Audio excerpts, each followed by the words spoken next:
La la la la la la, la la la la la la, la la la la la la, la la la la. This is the song La Donna e Mobile, composed by Giuseppe Verdi for his opera Rigoletto. I'm sure you all recognised it. Back in the 19th century, Giuseppe Verdi knew he was onto a winner, so he actually kept the entire score secret and didn't even show it to the lead tenor until 2 days before the first performance of the opera. And he was right to do this, because within a week of the first performance, the sheet music was being widely sold and transcribed, and many people were putting on performances of this song, which has now gone into the popular lexicon and is widely used by, for example, soccer fans around the world.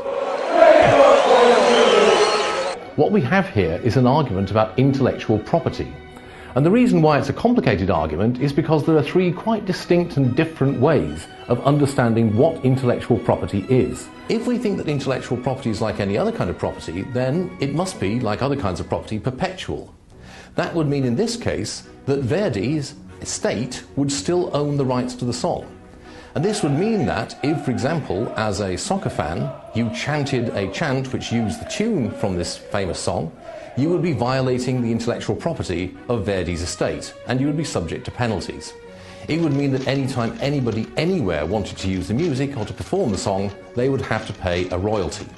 If, on the other hand, the kind of intellectual property which we're more familiar with applied, the time-limited property of copyright, then Verdi would have enjoyed a copyright in the song for a limited number of years from the time of the first performance. It might have been for, say, 25 years, it might have been for his own lifetime and a certain number of years thereafter, but it would ultimately have expired. Once the copyright had expired, it would then in fact become part of the public domain and freely accessible for anyone who wished to make use of it. The third possibility is the one which in fact did apply, because there was no intellectual property in Italy at the time when Verdi composed his opera. That is, that as soon as he had published the song by having a public performance in an opera house, it became freely available for anyone who wanted to use it, to develop it, to amend it, to perform it. Now, that in fact was the case, but it did not stop Verdi from making a considerable amount of money out of Rigoletto as of his other operas. That's because he was famous as the creator of the song, he was able to play upon that, and many people would willingly pay a premium to hear the song and other songs in the great opera performed by his own company or by people that he gave official approval to. And so this suggests that in fact, given this real-life case, there's no need to have that kind of intellectual property to encourage artistic creativity of this kind. La la la la la la.